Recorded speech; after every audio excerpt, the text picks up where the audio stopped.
tout de suite Annie. Annie est à Pau, dans les Pyrénées-Atlantiques. Bonjour Annie. Oui, bonjour Monsieur Bourdin. Merci Bonjour. de me Vous prendre avez à l'antenne. 65 ans, vous êtes retraitée Annie. Oui, j'ai 65 ans, je vis seule, je suis retraitée depuis 2 ans. Oui. J'ai travaillé pendant 42 ans, j'ai élevé 4 enfants. Oui. Voilà, j'ai une retraite de 950 € et une fois que j'ai payé mes charges, il m'en reste 480. Oui. Donc je m'efforce de mettre 80 € de côté tous les mois en cas de coup dur, évidemment. Voilà, donc j'ai pris des dispositions chez moi pour atténuer le montant des factures. Je n'ai plus de lampe fantôme depuis chez moi. Ma télé est éteinte depuis 2 ans. En ce qui concerne la consommation d'électricité, je mets mon Cumulus en route un soir, je l'éteins le lendemain matin et je me sers de l'eau chaude tant que j'en ai. Et quand il n'y en a plus, je remets le Cumulus, voilà. Qui fait que ça m'a permis de descendre ma consommation d'électricité à 33 € par mois. Je viens d'avoir le bilan. Oui. Ensuite, je ne fais plus la vaisselle à la main, je charge mon lave-vaisselle au maximum et il tourne une fois par semaine, la nuit. Oui. Le lave-linge, pareil. Voilà, je roule très peu parce que l'essence coûte trop cher. Je me fais un système de cagnotte pour payer le contrôle technique de ma voiture et mon ramoneur. Donc voilà, j'ai divisé les factures par 52 semaines et chaque semaine je mets pour l'un 1,40 € dans une boîte, 2,40 € pour l'autre. Et depuis 3 mois, j'ai fait appel avec beaucoup de difficultés à la banque alimentaire pour m'aider à me nourrir. Et un dernier point, j'ai déménagé il y a 3 ans. J'habitais déjà en zone rurale. Je suis toujours en zone rurale. Et la CAF m'a retiré 152 € d'APL parce que j'habite en zone rurale.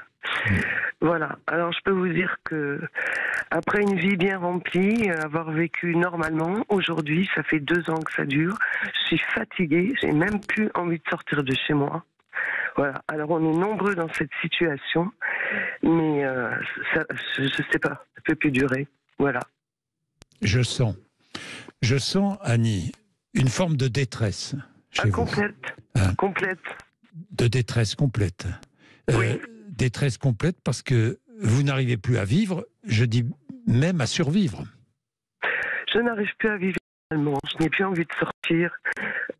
C'est triste à dire, j'en ai assez de voir les gens heureux. Voilà, je suis heureux pour eux, hein, je leur dis.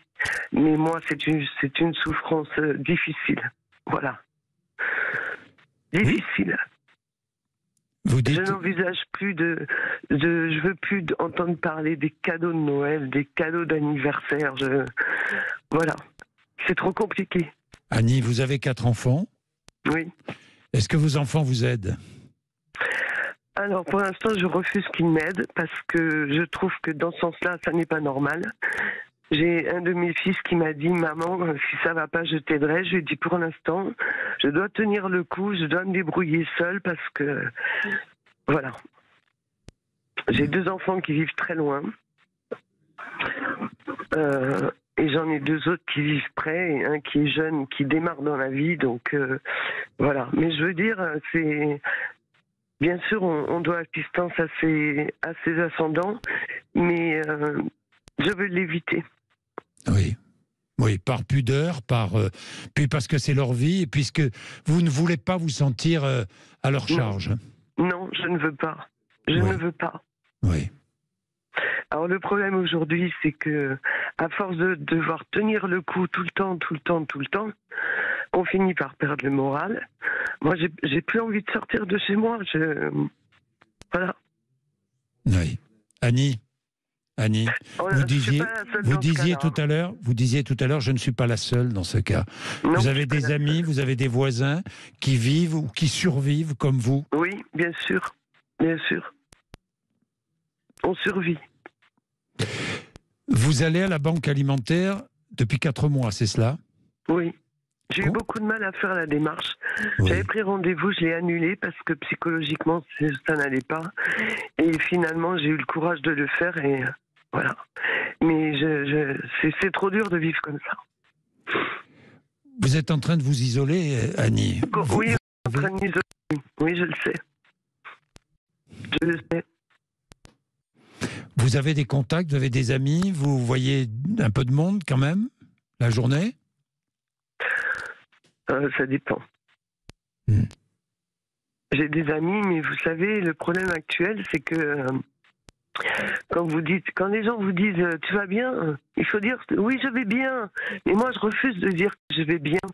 Et quand on dit je ne vais pas bien, tout le monde vous fuit. Voilà. Tout le monde se retourne. Tout le monde s'en va. Tout le monde s'en va. Excusez-moi, j'ai les larmes aux yeux parce que c'est pas facile d'être à l'antenne et de dire ce qui se passe. C'est pas facile, mais votre sincérité, votre honnêteté, votre franchise sont utiles pour tout le monde, Annie. Oui. Et en plus, ça réveille les consciences. Et j'espère que ça va réveiller les consciences de celles et ceux qui nous dirigent et de celles et ceux qui vous écoutent, Annie. Oui. Vous savez, vos témoignages ne sont jamais inutiles. Jamais. Ça fait plus de 40 ans que je vous écoute et que j'entends des témoignages d'hommes et de femmes qui souffrent et qui ont des difficultés. Eh bien, ça n'est jamais inutile, Annie. Oui, je sais, Monsieur Brun. Dans tous les cas, je voulais d'abord vous remercier pour votre courage, parce qu'il faut avoir du courage pour témoigner. Oui, hein, Annie ? Je vous avoue que... Oui. Je vous avoue que quand je me suis levée, je me suis dit, bon, allez, je mets sur un papier tout ce que j'ai à dire et voilà. Vous avez eu envie de le dire? Mais il faut le dire. Vous savez, j'ai vécu 40... Bon, j'ai divorcé il y a 12 ans. J'ai bien vécu après toute seule. J'ai élevé mon dernier gamin toute seule. Et tant que j'étais salariée, etc., ça allait bien. Et puis depuis, c'est la cata. Donc oui, je suis en train de m'isoler. Parce qu'en fait, ce monde me fait peur. Voilà. Ce monde vous fait peur, Annie? Mais oui. J'ai 65 ans. Admettons que je vive encore pendant 30 ans, Monsieur Bourdin. Je vais vivre encore 30 ans comme ça. C'est pas possible. Ça n'est pas possible. Merci, Annie. Pour votre courage, merci. Merci. Vous êtes sur Sud Radio, c'est poignant.